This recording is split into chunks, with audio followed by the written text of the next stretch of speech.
bourbon, right? Woo! Yes. Awesome.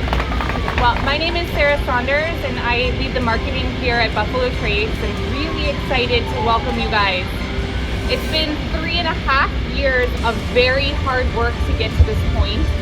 And honestly, I came here about 2 years ago, and it's been crazy to see the progress that's been made and start to see less cranes around here and more bourbon, which is great. Today we're going to hear from Harlen, Wheatley, our amazing master distiller. We're going to hear from Freddie Johnson. Everyone knows Freddie. And then we're going to cut the ribbon to the still house, which I'm really excited about and really excited to have all of you here to witness. We can't wait to show it off to you, and we're really grateful for you to make it out here today. And it is, like I said, a beautiful day to make bourbon, even though it's a bit windy. So, without further ado, I want to introduce Harlen Wheatley.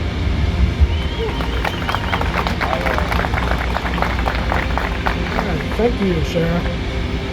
So, I guess it was about 10 years ago, we've been fortunate enough to see our brands continue to grow. We've got some great bourbons, some great fans, a lot of customers that keep happy, a lot of thirsty people.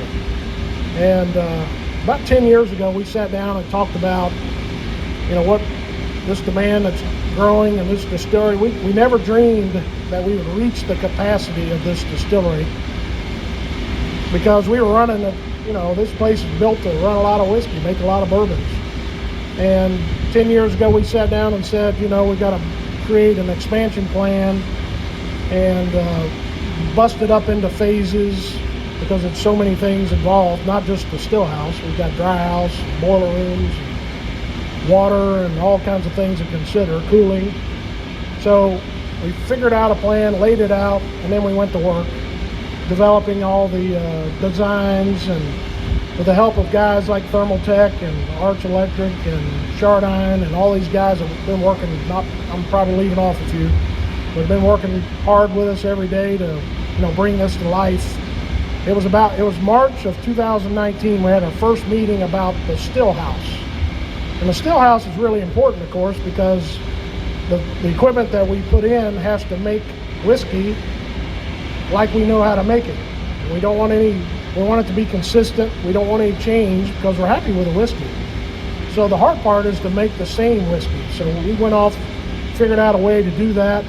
Took us, until now. We've been running this still, the new stills, for about a couple of months now, on and off, testing things, and now it's in full production. We got a few loose ends to tie up, but it's in full production, running every day. We're making over 60,000 gallons a day. It's a 7-foot diameter still. It exact matches our old still that was put in 1956. And that still, I always say, it's like driving a 1956 Chevy. You start it up in Frankfurt and drive to California. You gas it up and turn around and drive it back to Frankfurt. Gas it up and drive it back to California. This 1956 still is running every single day. And so it needed some help.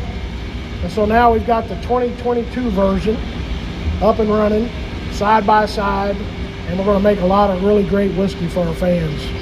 And we have no plans of slowing down. We also have another phase. This is just phase 2, by the way.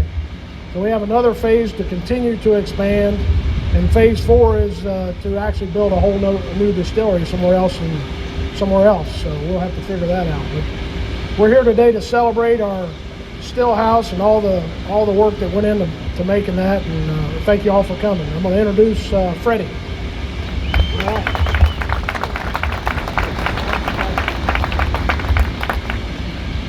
So it's really kind of funny. So Harlen was talking about firing up the still and coming here, 1995, 1996, somewhere around that area, and I started thinking about that, and I'm like, well, wait a minute.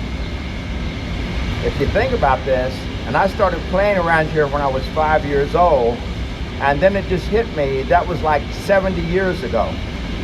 And to see the amount of change that's been here and what's gone on, it's been transparent to most of the folks, even in the community, what has actually taken place at this site. So when we do the hard hat tour, as my dad and my granddad used to share with me, look beyond the obvious. You look beyond the obvious and you realize that things like Thermaltech is done around here, they're transparent, but it's a technology that's been included. The size of the fermenters are basically the same, the cookers are the same, but they've introduced a technology that allows Harlen to do exactly what he was talking about and that is to be able to match the taste profiles of the bourbons you've come to enjoy at Buffalo Trace. We match those with the new stills. So we're going to take a journey. The journey is going to be kind of fun. We're going to go back in time. You have to remember the motto of the distillery is only 4 words: honor tradition, embrace change. So we're about to show you what change is all about. Remember, we're a National Historic Landmark. So what they have done is they've actually preserved the integrity of a building that we're extremely proud of. It is Warehouse B. The building we came out of was Warehouse A. And both of these buildings go back to the 1800s, the early 1800s when they were constructed. Harlen and the team made a decision in 1995 to basically repurpose this old warehouse and make it into the second dry house. So when we go back there and look at that, you will be amazed at a new technology that basically provides 5 industries, drives what, 5 other industries now. So it's kind of cool when you see what we're doing, but your sweet tin for horses, your grain-fed catfish, your biscuit, dog food, those kinds of things are all part of the byproducts of the grains coming into this distillery. So it's a fun journey. We want to welcome you. I think Lee's going to be with us here. But on behalf of Buffalo Trace, we would like to thank you very much. Take pictures for those that would like to take the pictures, and hang around and come about. Sara, did you have anything else you want to say? We're going to cut the ribbon. So.